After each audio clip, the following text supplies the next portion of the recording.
Well, hey, good afternoon, everyone. Thank you so much for joining us. It is our absolute pleasure to have you today.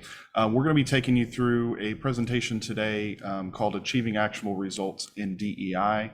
And so I'd like to introduce to you my business partner, David, who is a UNH alumni, class of 1993. He went on to play in the NFL and then had a great career as an HR professional in multiple Fortune 500 companies before we founded DG Coaching and Consulting back in July of 2020. So it's our absolute pleasure to present this to you today. I hope you get a lot of value out of it. Feel free to add things in the chat if you'd like to, and you can also submit questions. We'll be doing a Q&A towards the end. So I hope you get a lot of value out of this. And without further ado, I'll hand it over to my partner, David.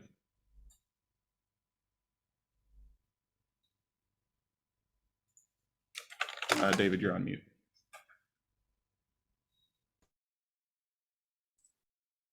Good afternoon, fellow Wildcats. I'm absolutely excited to host this seminar and talking about something that is really near and dear to my heart and something that I've been exposed to since my days of walking in the campus of Durham. So I want to give you a little bit about me and just my journey as I talk a little bit about DEI and achieving actionable results in this field. I'm born and raised in the Northeast in New York, Albany, New York. And as Phil alluded to, I went to University of New Hampshire, graduating in 1993. From that point on, I was able to walk the life of an NFL player and play professional football for 6 years. And then from there, I ventured into corporate America and had various positions, various levels, Fortune 500 companies in grocery retail, as well as restaurants. And from that, I've been exposed to a lot of pleasurable and non-pleasurable experiences in the DEI field, and it really just sculpted my framework as well as my thought process in how businesses can deal, cope, and overcome DEI challenges in the workplace. And I'm really excited to talk to you and help support any DEI initiatives you may have in your current company, as we found these are some actionable, obtainable ways of creating awareness, coaching and developing, and making change at your organization. So without further ado, I will continue.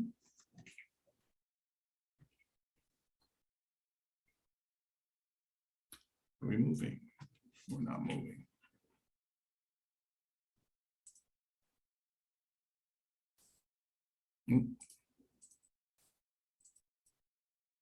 All right, the first step is around where does change begin? Change begins when you create a safe environment.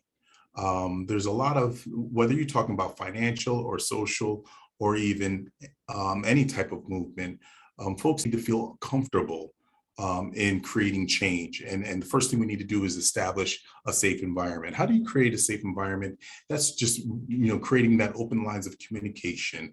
And that could be vertical or horizontal type of line of communication.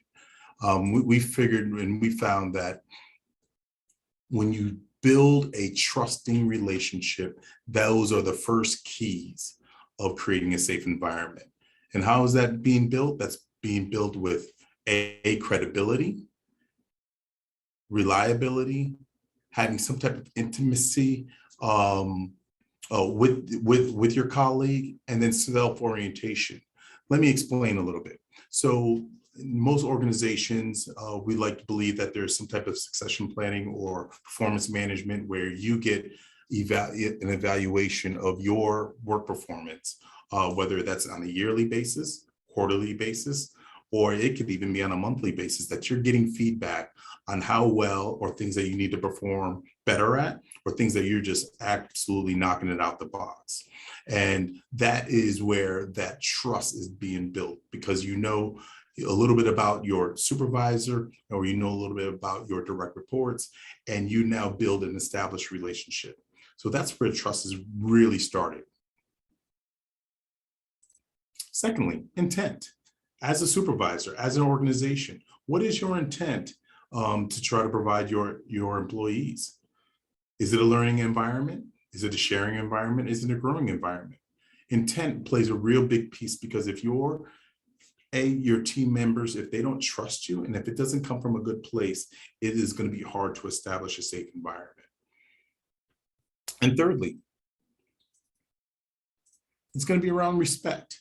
Building that rapport, connecting with your employees. That could be through not only verbally, that could be in a written communication, that could be stances on political or social views outside and inside the workplace. So connecting with your employees and really having an understanding of where they're coming from and where their needs are. As a supervisor or as an organization, be open-minded. Be open-minded of the fact that folks that work for you may not have the same views of you, and you need to open your mind and understand where they're coming from. And then celebrate and support and celebrate employees' differences. That is the real key around diversity, equity, and inclusion. So if you're able to build those three, along with having great intent, having a trusting environment, those are the key ingredients of creating a safe environment.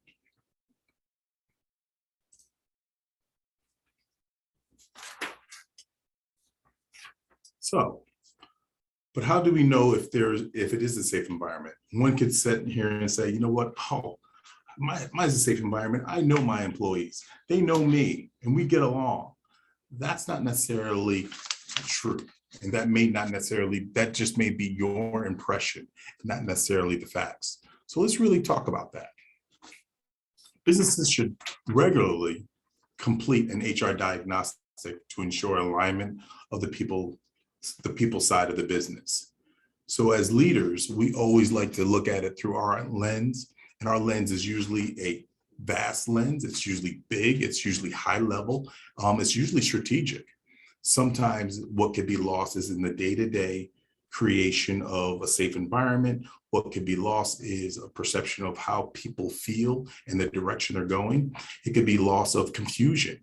And those are the type of things that we ask as a business owner or as an executive to try to complete an HR diagnostic to really understand not only your perspective, but your people's perspective.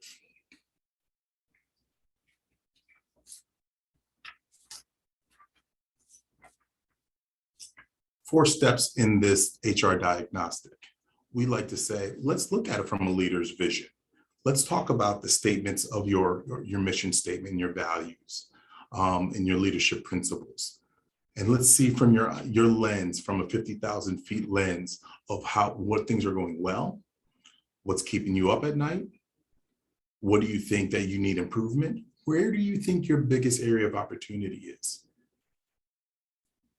Secondly, we like to get the voice of the people. Again, as I alluded to a little bit earlier, the voice of the people and the vision of the leaders may not necessarily coincide. So it's great to get a great perspective. That way you can be aligned. Next thing we like to do is create facts and figures. Getting your HR diagnostic, getting the stats, getting history. Those things are really important. It could be around turnover. It could be around your makeup of diversity. Those things of the makeup of your organization is a key ingredient, because that will also tell us about history, trends, and direction of the organization. And the last thing we'd like to do is get a public perception. What does the outside think about your organization? And when we actually combine all 4 of them, those are going to give us a lot of information to provide. So let's talk a little bit more about the vision of the leaders. In this section, we try to extract common themes found by the company's leadership team that can be helpful, can be useful in building an effective HR strategy. We complete interviews with key leaders We evaluate their perception, and we primarily focus on the inclusion and employee experience. Secondly, we condense those interviews and we create what we call themes and stories.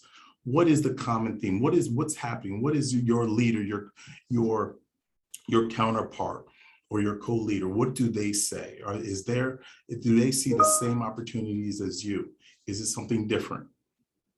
Okay, so that's really important. And then last one, we compare those themes that results into step 2. And that's the voice of the people, right? And this is the section where we do get comments. We do either an employee survey, we do exit interviews, and we use other key forms of communication to listen to what the people are telling us. This is a very important section where we could complete a company-wide employee survey. We measure quantitative and qualitative data, compiling recurring issues and positives or negatives. And we compare the results of part 1, which is around the leadership, and we check for alignment of the leadership team with a real life experience of the employee.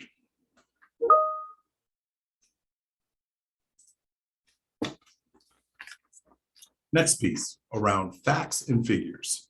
This is really good. There's a lot of data that we can pull. And I'll talk a little bit about each and every one of them.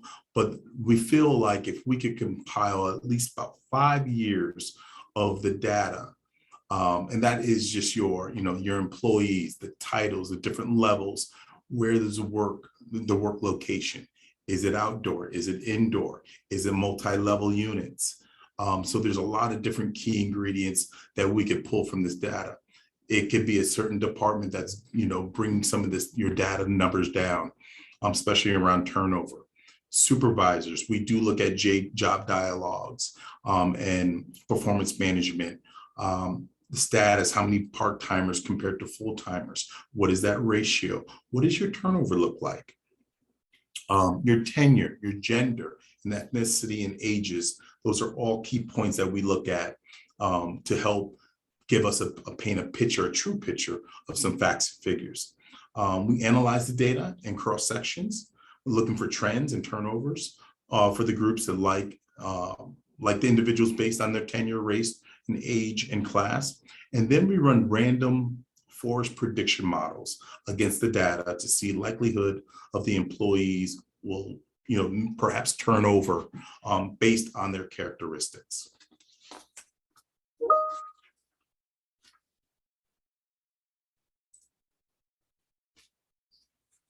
This last one is around public perception. Many of you, when you look for a new employer, one of the first things that you look at, you go to Glassdoor, you may go to Indeed, you may go to Google, just to find out what's going on. What is their perception like? What is their reputation like? So we watch for trends for former employees, customer feedback, specifically around employee experience and inclusion. Many disgruntled employees like to voice their opinions, like to say, things are not going right, and here's why, or who's the fault of it. So you get to find out what is the perception of those organizations. And those are things that leadership always needs to know, and we like to provide that. And we like to check with any niche sites that apply to only, not to, only into your specific industry.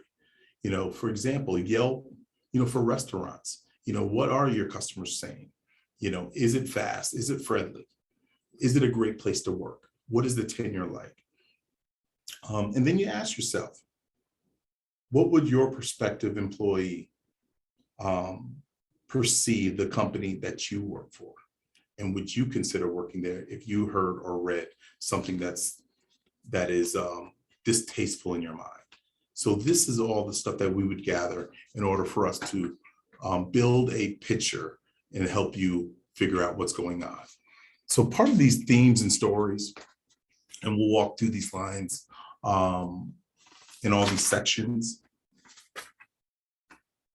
What What can you do to address these common themes? That's where it begins. So now that you have this information, it becomes, where do we go from here? And are you in your company willing to look in the mirror and face the real perception and have real conversations about diversity, about equity, and about inclusion? So David, as we're on this slide here, can you talk to us a little bit about, how should an HR person or a business owner out there be thinking about these three questions if they are going to complete their own diagnostic and they're going to go through all the steps? We're talking about what through lines exist in all the sections and how can they address those common themes.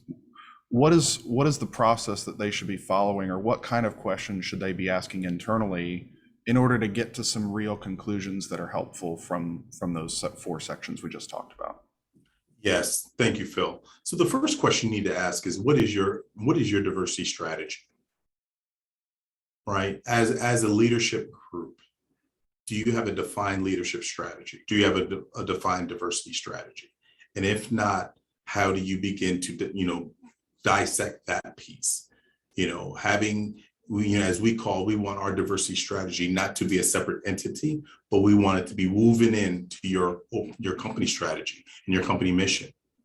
And that's where the real work begins, because once that is established, then everything else gets cascaded down, right? It gets cascaded down into your leadership. It gets cascaded down into your policies and procedures. It gets cascaded down into your culture, which ultimately gets cascaded down into your people. And those are the ones that really see the difference. What can you do to address these common themes? It can be a policy change, right? It can be around looking at, policies that are more, people friendly, right? That address, remote working. It could address social issues, okay, to make it a more pleasurable experience for your employees.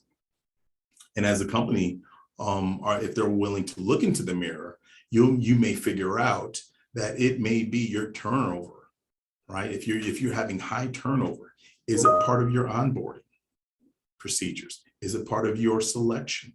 Are you selecting the best talent? Okay, so are you really willing to look at your hiring practices? Looking at your interview questions. Are your interview questions inclusive? Or they're just generic? Or is it, I'm just going to hire the best candidate? Okay, if you're just trying to hire the best candidate, let's really look at the filters that creates what we call a best candidate.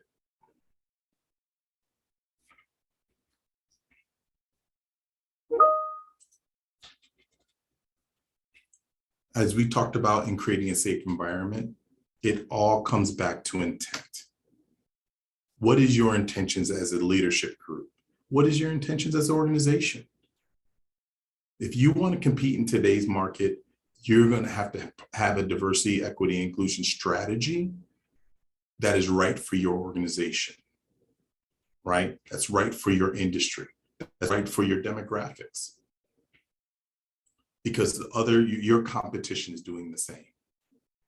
So if you have the right intentions and you're purposeful in where you're going and where you want to be, then this work and this journey, not only will it take a HR diagnostic to figure out, hey, where are we, what are we doing well? And guess what are we not doing well? That is the beginning piece of creating a strategy that's effective, that's creating tactics that are meaningful, and that's creating change that is needed within your 4 walls. And you'll never achieve an inclusion culture without first creating a safe environment. So we always love to start with our leadership, and we all like to begin next steps around creating a sound, strong diversity strategy, and being very purposeful around it that allows folks to get the buy-in. Because this is a journey that does not just happen in a quarter, maybe not even in a year, but if you're purposeful with it and you have the perseverance and you're committed to it, just like any other business initiative you have, you will see the gains twofold. And that's where we love to talk about.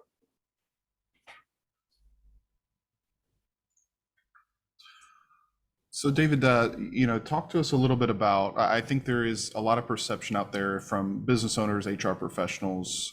They're looking for the silver bullet when it comes to DEI. How do we just do DEI and then we're done with it and our company is done?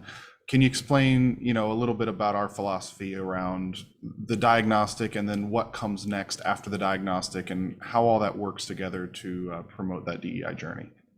Yes, so there is no silver bullet. I think we all can agree to that. I think what typically happens, Phil, and what we try to guide our clients is around, once the diagnostic is complete and the themes and stories are introduced to the leadership group, then it becomes to what is the biggest opportunity and the most efficient opportunity that we could tackle.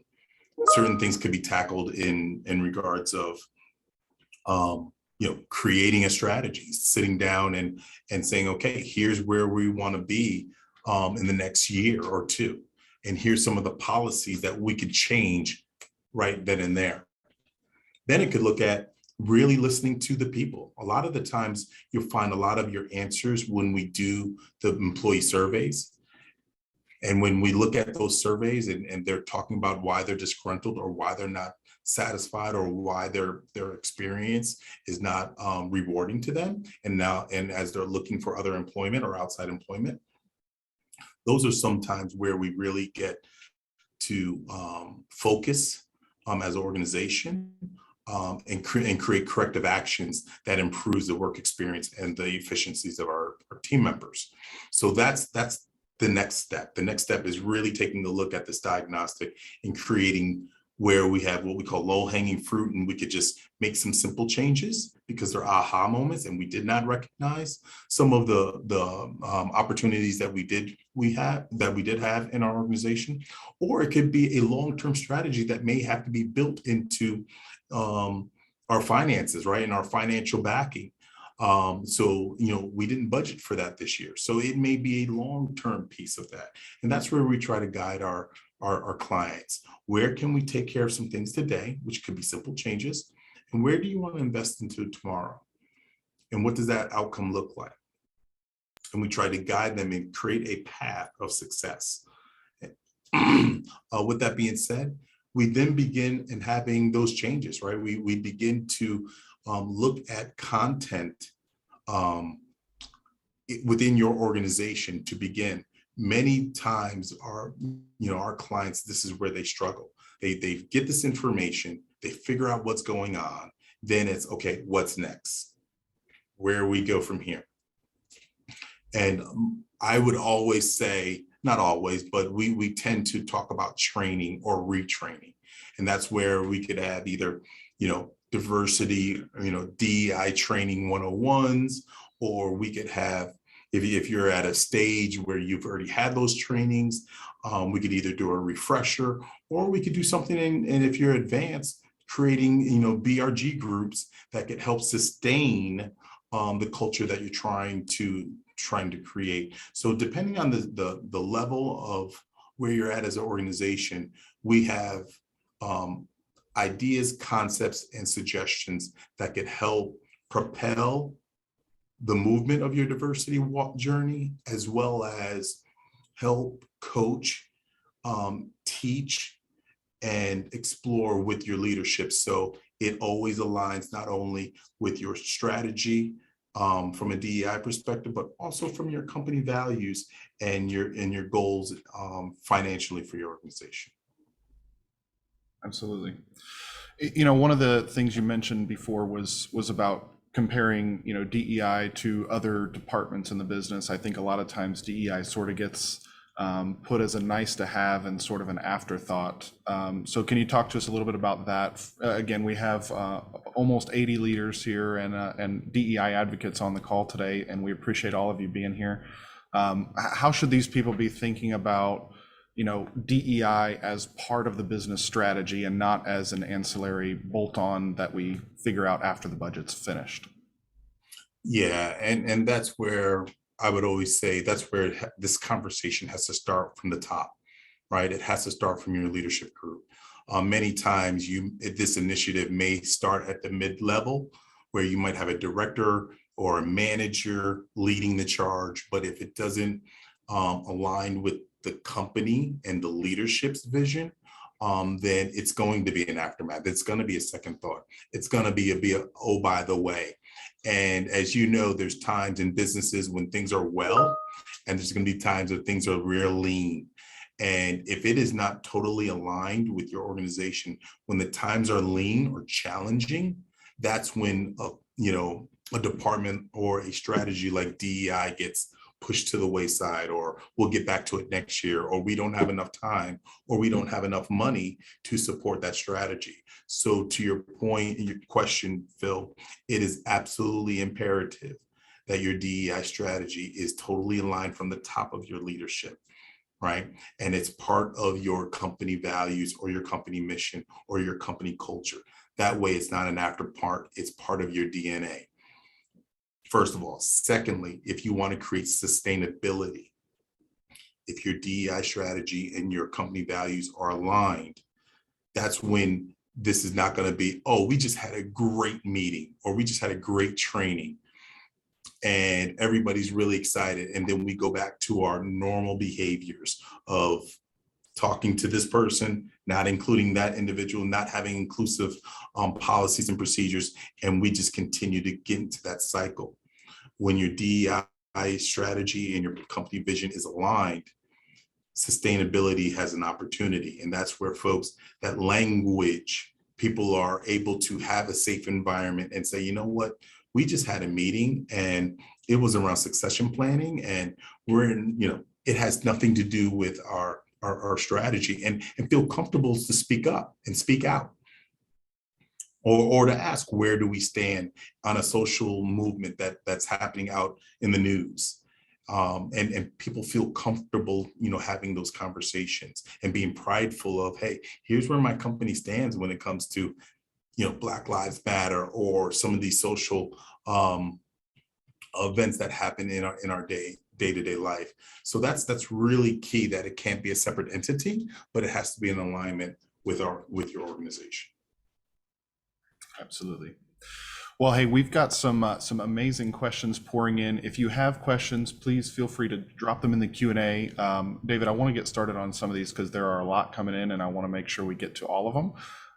So I'm going to throw a few up. The first couple that we have are really centered around metrics. And so the first question comes from, let's see who it's from, Melissa, and she says, what's the purpose of the data analysis? Is it a starting point to help with developing metrics or goals? Yeah, so you always have to have a baseline, right? So, I talk about when you create a strategy, not to be metric driven, because that seems like, organizations that want to check the box, but companies that want to, change a culture. You need to know where you're starting from. So it's important to have, data points, not being driven by the data points, but having a data point as a starting base. Okay, absolutely. And then the other question surrounding data is, what kind of metrics do best-in-class organizations measure DEI success or lack thereof? So what are some of those KPIs that businesses should be looking at in regards to DEI? Well, that's a loaded question, but I would like to say it starts with key positions, right? So diversity in leadership positions. And that could be your female-male ratio. That could be your ethnicity ratio at a leadership level. It could be, simple numbers even from your frontline level of, gender, race, ethnicity. Those are also key contributors of what companies look like or look at. It could also be around even internal development. So what does your internal development? So once, I always like to say, keep, grow model. Are we getting the best talent? Are we keeping the best talent? And are we developing the best talent? Excellent. So this is a good one that we hear a lot in our in our practice in our consulting firm. When wading into tackling DEI challenges, one can be fearful about saying the wrong things or saying something in a non-PC way. What's your recommendation on creating an environment where saying the wrong thing or having a different political lens isn't punished or looked down upon?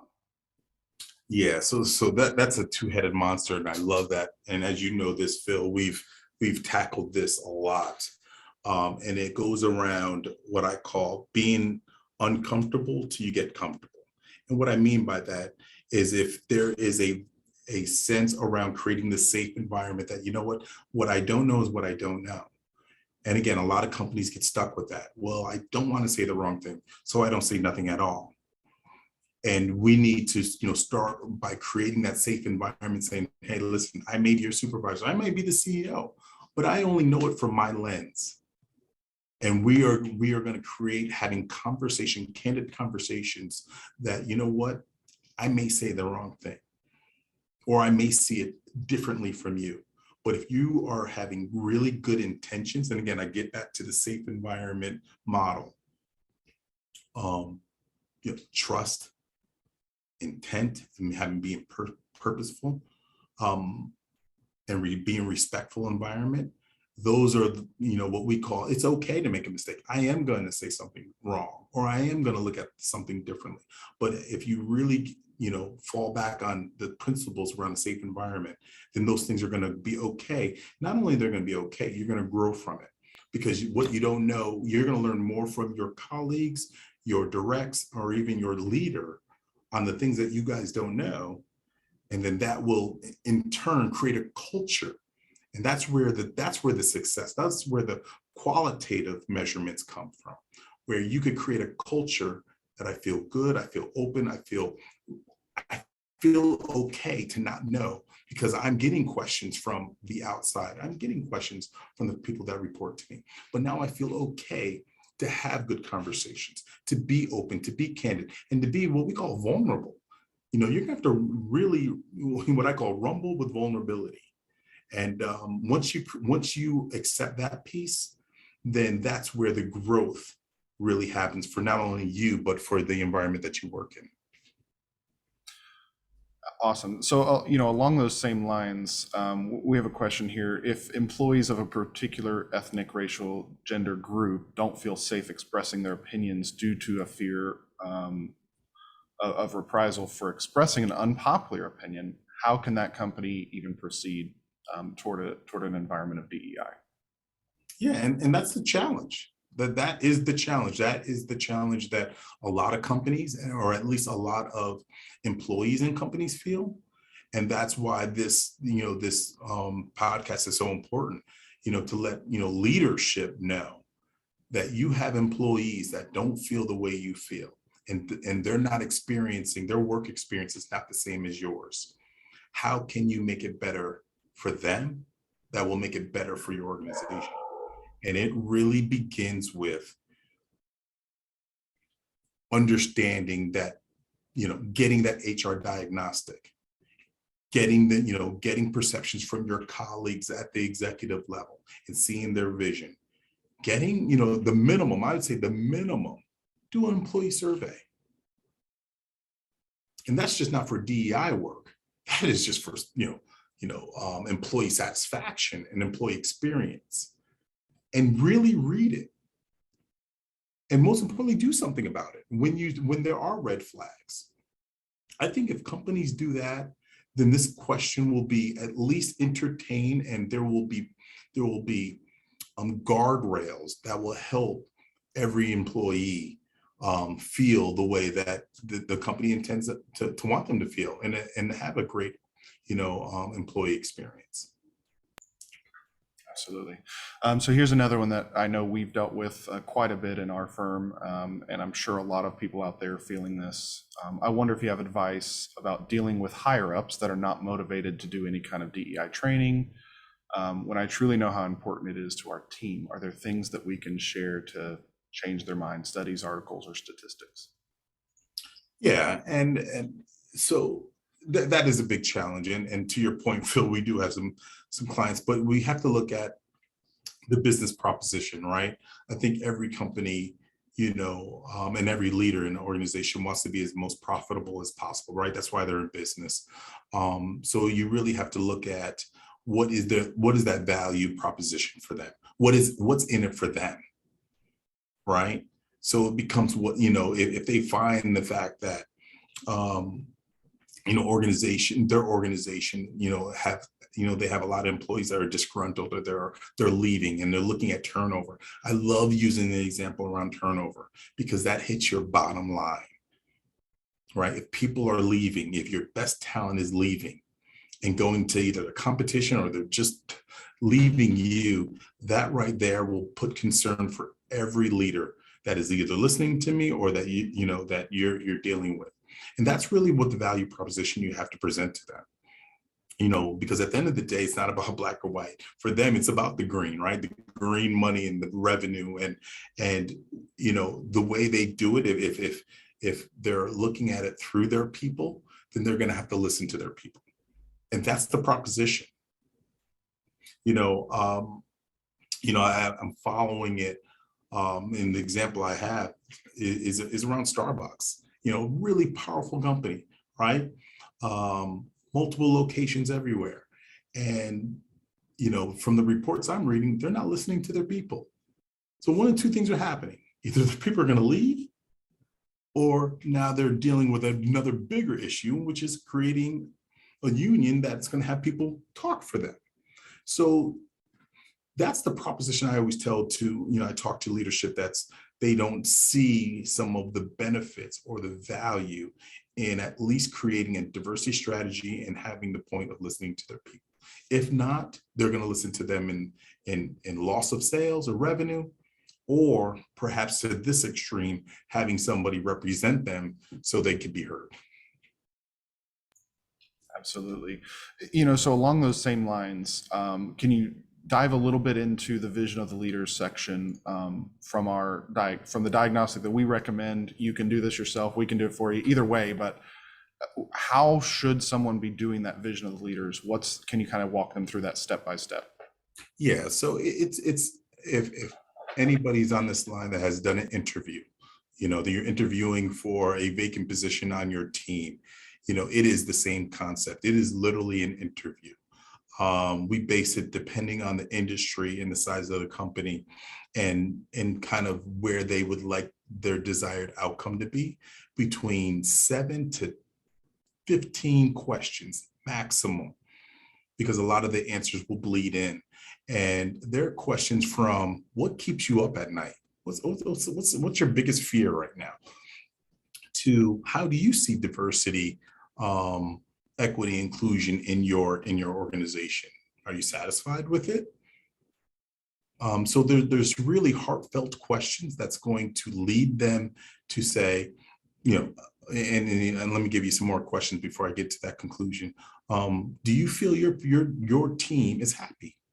Do you feel that your team has a great work experience? So it's really making them reflect and look at their people and their business.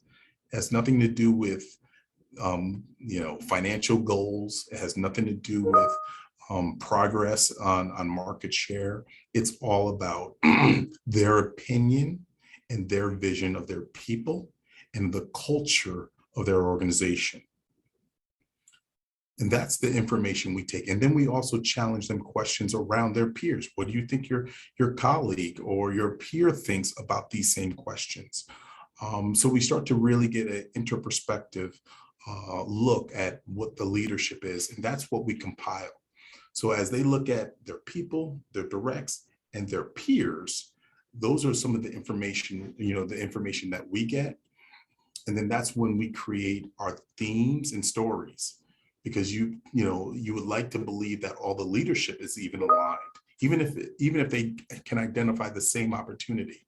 That could be a theme, or it could be a bigger problem where even the leadership sees the vision of the company or vision of their people differently. And then that's where we could really get a lot of work in. And I'll tell you, we've had clients that leadership has been totally aligned, identified the same problems in areas of opportunity, but they're aligned. And then we've had some leaderships that have been really diverse in their vision of the organization. And that has also have created some work, different work, but a lot heavy lifting of getting them aligned. So those are some, just some tips of what we could do or what should be done, because this will not move if your leadership is not committed, and not willing to lead this charge. Now, it can be pushed through the people, but it has to be led through the leadership. So speaking of those leadership teams that maybe are fragmented a little bit in as far as their understanding of where the company stands on DEI, we have a great question here. Do you find that DEI issues are uniform across the organization, or do they vary from department to department? And if it varies, how does that change, or what challenges that create in making change for the organization? It definitely varies from department to department, because you do have departments. We have clients that have departments that, primarily that department could be outside. And then we have some departments that are inside, or what we call front of the house, and they're part of what the customer sees. And then you have departments that are in the back of the house that, are pretty much isolated. So those do vary, because that's their perception, that's their world, and they see things differently because their work experience is different. So it's always been a little bit different from that department to department. But what I find very interesting is from a hierarchy standpoint, where frontline employees see it differently from middle management to upper management, even within those different departments, right? So that's where the challenges, I think really lie. And that's where, a lot of work can be done, because a lot of times, upper management only gets to listen to, their direct middle management type of employees. So again, they're still not connected to the ground level, which is usually the mass majority. And that's kind of where, I find that it's very, there's just different levels of understanding that we really tie into, and we try to connect those dots, right? So the biggest thing, part of our work and the work that needs to be done, is connecting the dots from that frontline employee to that middle manager leader to that executive leader, and seeing and allowing them to see each other's shoes. So once everybody sees those shoes, that's when work can be done. That's when change can happen. Great. And along those same lines, Priscilla has an amazing question here, which is, how important is creating or including a means to receive anonymous feedback for the inclusion portion of DEI? Yeah, again, that is a great one. And I always tell folks, again, don't know the setup of your organization, but, let's exclude DEI. That should be just a tool and an avenue for, employees to be able to talk to leadership, whether it's an anonymous 1-800, or if it's, I could send an email, or I could talk to another peer to get that information. Or if you have an HR, right? If you have an HR department or HR representative, to have those conversations, to feel free to have them. Those are, that to me, that's not a DEI issue. That's a culture issue, right? And you need to have that open door policies. And then again, we talk about a safe environment. When we're creating a safe environment, are you able to talk to your leader, your direct report, and say, hey, here's how I'm feeling. Today, let's use today's event, current event, where the leakage of the Senate, the justice system, about the Wade versus Roe, and what that could mean, right? People, that could impact me in my work, in my experiences. And I want to talk to somebody about that. That may impact my family, my children, and how I'm raising. So there could be things that I just want to talk to people. There needs to be an avenue in a way that you can express that and have those conversations. Okay, if you're creating a safe environment with your employees, man, that'd be awesome that I could go into your door. It's cracked as we're getting back into, working back at the office, and just having that 10, 15-minute conversation, because you're there, you're open to it, right? You can't control it, but if you're open to say how this impacts me, that is creating a safe environment. That's why it's so important to talk to your employees, not just when it's time performance reviews. Okay, that's about their performance. This is about me, about the individual. And once you start to expand your leadership and your views and grow your emotional intelligence around, I'm leading these 10 individuals and I need to be there for them, and not just tell them they're doing something wrong at the end of the year. That's when the subtle changes around, building a safe environment, creating what the diversity, maybe not the diversity piece, but the inclusion piece. And that's where you're going to get the equity piece, is having a great sound environment, and a tool and an avenue to an open door policy. Absolutely. So, it's a little bit along the same lines, but we had a question here about specific DEI programs. What have you seen be successful in organizations you work for, consulted for, observed publicly, and some examples given where lecture series, luncheons, what do you see as most effective? What should people really be going towards? I think the best one, I would say, I can't say the best, but I say the most effective is around BER groups. And those are just, committees, you could call them diversity committees or BER groups, because those are typically set up and designed with, the employees, right? And the leadership, having a representation of each level in each department. And having that voice, I think that, this kind of bleeds into that previous question where, this is a great way to say, hey, I'm going to raise my hand and there's something I don't like, or something that I would like to improve on, or things that I want to create awareness. But having those groups, you have not only a voice, but you have an ear, and those are sustainable. Typically, they happen once a month. There's usually agenda items. And that content could either be external, meaning facing today's social issues that we have today unexpectedly, and some typically are, or internal content, and that could be around things that are happening and having initiatives within your own organization. So I think the most effective way is creating diversity committees or BRG groups with good content and a desired outcome.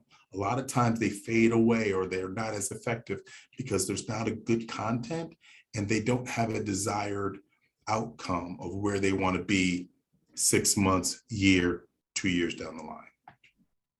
Absolutely. And this is the only sales pitch for today, but we also help with that. So if you're interested in that, feel free to reach out to us. The next question here I have, it kind of goes along the same lines to what you were just speaking about, but this attendee says, we've done a lot of work toward a DEI strategy. How do we go about working with the affected employees while including allies who are looking to support and provide action within the DEI space? Yeah, so I mean, if those that are affected, right, are typically, it's either the environment or their leadership. So is that an ongoing relationship? Again, DEI it's a journey, and we tell this to all clients, and I would tell everybody it's a journey. My journey started a little bit earlier, but that doesn't mean I haven't been impacted or affected. I'm just using the language from that question. But I do understand, even though I was affected a long time ago, I still continued that journey. And I think that's what we need to, all be very mindful of. It's a journey. You're going to have some things that, man, don't feel really good about my boss, or I don't feel really good about this company. But here are the things that we don't know where their start is in their journey, right? So it's, man, he or she's getting better. They're understanding, they're being more open. They're now understanding a little bit more about me and my challenges as the only female in this department, right? So I would always say, again, let's look at the end result, not only individually, because that's where it's going to start. It starts with your individual change and your individual journey, to the department, to the company, right? And each of them need to sustain. Now, they're not going to move the same speed.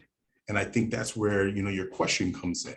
But at the end of the day, it's all about movement.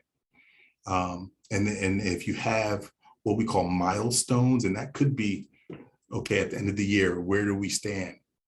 If you want to get back to the metric standpoint, did we improve our turnover? Did we increase our diversity?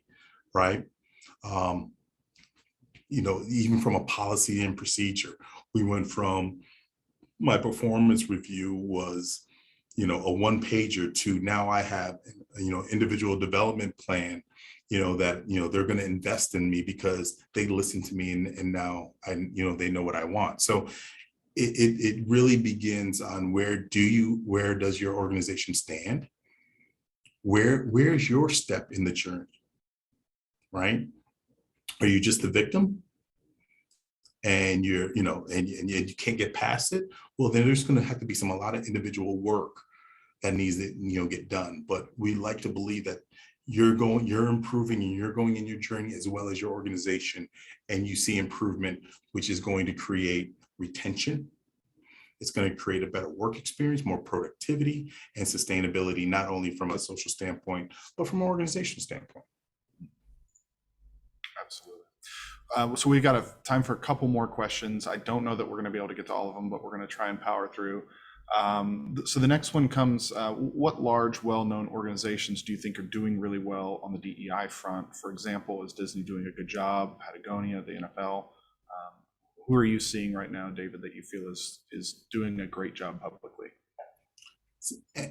I always say that's the trick. That's a trick question. And I'm going to say that because, I think there's organizations out there that just do it for public perception. And then there's some companies that you just don't know about and that, are just doing a, great job internally. And they're not getting any recognition. I would only say right now, just, from my experience and my networking, a company that is just really doing well and has, I adopt some of their principles is Hannaford Brothers grocery retailer up in New England. That one speaks volumes because I do know some of the internal work and their journey that they've gone, but that would be the one that kind of stands out. Yeah, I think that's something that we caution against a lot with our incoming clients. As people reach out to us and they say we want to do better with DEI. Usually the first question we ask is, okay, why? Is it so that you'll be in the paper as a DEI leader, or is it so that you can change your organization for the better in a real way? And I think sometimes those get a little bit blended and people want to be seen as the star, but sometimes aren't willing to take the steps necessary to really make it happen internally.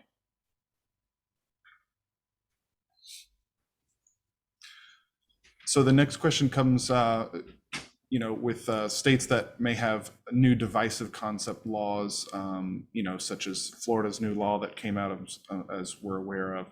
How do you advise companies and organizations to comply with those, even though sometimes they're vague, and while still stretching toward the DEI goals and initiatives? Yeah, and I think this goes back to direct upper leadership, right? So, it is going to, what commitments that upper leadership will make and what type of stance they make. There's laws that are always coming down. There is always a political front that leadership has to deal with, but that could be the same implications around taxes and some other COVID. So there's a lot of laws that do come down that always need to check, okay, where do we stand? I would always say, look at, go back to your strategy and go back to your core values. And see, a lot of times we do advise our clients, make that your foundation and don't deviate from that. There's going to be some tough decisions being made, but we feel like if you stick to your core and your beliefs, which is around your mission or your vision, or really your mission, then those, you're going to encounter really difficult, conversations. And I think when folks stay true to that, in the long run, they're going to get the respect of their employees. I think they're going to withstand any changes that may, flip-flop based on the law or based on politicians that are in office or ones that are going to be out of office. But I think if you stick to your true mission and your strategy, you'll be able to have at least more comfortable conversations in a very uncomfortable situation when those things happen. Absolutely. So we've got time for one more question, David. So before I put that up, I just want to let everyone know, first of all, thank you so much for all 80 of you that were in here. Really appreciate you being here. This webinar is recorded, so it will be available on the UNH webinars site. And you will also receive our deck from today. That is going to be sent out to you with some information, some speaker notes as well. So you'll get that as well. You can also check out our resources page at dgcoachingandconsulting.com/resources. We have a ton of resources there for your use. So thank you so much. Our last question comes from Aaron Peters, and this is a little bit of a softball, but what are some of your favorite UNH memories?